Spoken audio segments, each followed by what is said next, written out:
Bora, time, falar um pouquinho hoje de cartão de proximidade. Sabe como é que funciona isso daqui? A gente usa tanto no nosso dia a dia, eu vou explicar para você. Bom, basicamente ele foi criado até antes de eu começar a trabalhar com a tecnologia das etiquetas inteligentes. Eu entrei nesse mercado há 15 anos atrás, já era uma commodity, sou o Guilherme Carrapatoso, CEO da InovaCode. Estou aqui para explicar para você tecnicamente como é que isso funciona e as mais diversas aplicações que muitas vezes a gente não sabe que usam essa mesma tecnologia de identificação por ondas de rádio e podem facilitar o seu dia a dia e facilitam já o nosso dia a dia. Então, dentro desse cartãozinho tem um microchip com uma antena parecido com esse daqui, certo? Vou mostrar um desenho para vocês, que fica mais claro. Então, aqui dentro a gente tem normalmente uma antena, que é essa de alumínio aqui, ligada a um microchipzinho, certo?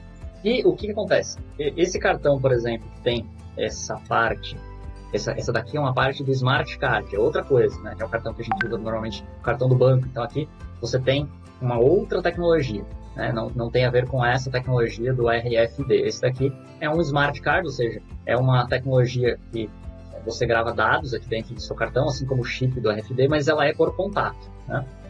Nós estamos falando desse modelo sem contato. E aí, como é que funciona isso, né? Então, você tem uma base, que é um equipamento desse tipo aqui, um equipamento de leitura, normalmente está vinculado aí às catracas, onde a gente entra, e ele nada mais faz do que acionar um relé, ou seja, como se fosse um switch, então, da lâmpada, né? Uma campainha. Então, ele simplesmente, quando você aproxima o crachá ali, ele está energizado, ele está emitindo ondas, assim como aquele carregador sem fio do nosso celular, está emitindo ali ondas muito próximas, né? E você, na hora que você encosta, ele acorda esse chipzinho aqui, e esse chip envia um RG, um código de identificação que ele tem aqui internamente. Basicamente, é assim que funciona. Então, a distância de leitura não é muito grande para esse tipo de frequência que a gente trabalha com os cartões de proximidade. Mas a tecnologia evolui, então existem vários formatos que você pode fazer essas etiquetas hoje. Pode ser um adesivinho assim, para você colar, por exemplo, no seu celular. Dependendo da frequência, pode ser um chaveiro. Dependendo da frequência que você utilizar, uma pulseira. Por que é interessante esse conhecimento, né, um pouco mais técnico da tecnologia? Porque se você vai contratar essa solução, existem várias frequências, né, existem várias marcas, e aí muitas vezes, você optando por uma marca, você pode ficar refém dessa marca por conta dos equipamentos dela só funcionarem com etiquetas ou cartões daquela marca específica. Então existe um protocolo de comunicação. Então existe primeiro a frequência de comunicação. Basicamente você tem baixa frequência, que é o 125 kHz, e como a onda dele demora mais para se comunicar, ele não tem muita memória. Então, que é o mais padrão, é o que a gente mais encontra por aí nos escritórios, nos condomínios para controle de acesso, por ser a tecnologia que virou commodity aí no mercado, né? Mas ela tem algumas limitações, como por exemplo a quantidade de dados ali. Normalmente você grava 8 dígitos nela.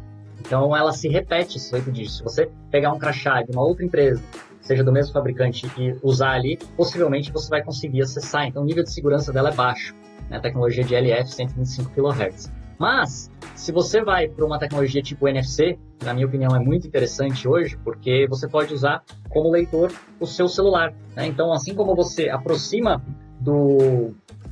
para fazer o pagamento com o seu celular, uma possibilidade que você tem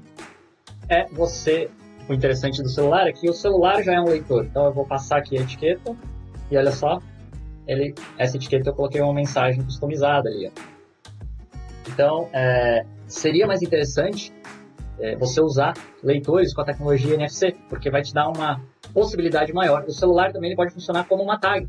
Então você poderia usar o seu celular para abrir a porta do seu apartamento, por exemplo, abrir a porta do seu carro, ou abrir a porta do seu condomínio ou do escritório, né? Também, assim como o outro vídeo que eu falei sobre microchips, uma pena que não exista um canal único, né, ainda unificado de códigos que as pessoas se cadastrem, porque aí você não precisaria mais se cadastrar naquele prédio. Você só simplesmente chega com o seu celular, se o seu celular tiver a tecnologia de NFC, você aproxima, que é Near Field Communication, né, então comunicação de campo próximo. Você aproximaria ali da catraca e mesmo que você não tivesse cadastro naquele prédio, ele já automaticamente levaria esses dados para o sistema daquele local que você está acessando, né? Seria muito mais prático. Mas como a maioria dos condomínios ainda usa essa outra tecnologia, então ambas são tecnologias de RFID. A diferença é que a tecnologia de NFC é 13,56 MHz, ela permite ter uma capacidade de memória mais alta, a comunicação se dá mais rápido. E aí a gente ainda tem outras tecnologias, né? Para quem quiser saber mais, acessa aí, nosso canal tem vários vídeos, mas você tem essa tecnologia que são as etiquetas que estão sendo muito utilizadas na área de controle de varejo, por exemplo. Então você tem aqui diversos nichos, né, de atuação com a tecnologia de RFID, a mesma. O que muda é a frequência de utilização, que aí, se você tiver uma frequência diferente, uma não conversa com a outra. O que muda é o protocolo, às vezes você está na mesma frequência, mas a forma como você entende os dados, de uma e de outra, não casa. Então, você vai ler alguns dados ali, mas que não significam nada, né? Então, isso também é importante você olhar qual a frequência e qual o protocolo, certo? A ideia também é que você estruturando uma boa arquitetura, e não é nem problema de custo, né? É uma questão de falta de conhecimento mesmo, de quem vai contratar esse processo. Normalmente pede uma indicação, acaba usando sempre aquele mesmo fabricante, e aí não identifica essas melhoras possíveis de avanço tecnológico, porque o custo basicamente do LF, do NFC é o mesmo. E o do HF agora, que ele tem a vantagem de você conseguir fazer leituras uma distância maior, pode chegar aí a 4 metros, ou até tecnologias ativas que podem chegar até 10 quilômetros, né? Então, se o identificador tiver uma bateria, esse, no caso que eu mostrei para vocês, não tem fonte emissora própria de bateria, então ele é vitalício, né? Muitos perguntam, mas qual que é a validade do seu crachá? A princípio, funcionaria para sempre. Por quê? Porque quem vai ativá-lo é o leitor, que vai mandar energia para ele, vai acordar ele e ele vai responder, né? Mas se ele tiver uma bateria interna, aí sim você consegue pegar longas distâncias, né? Tecnologia que a gente chama de RTLS.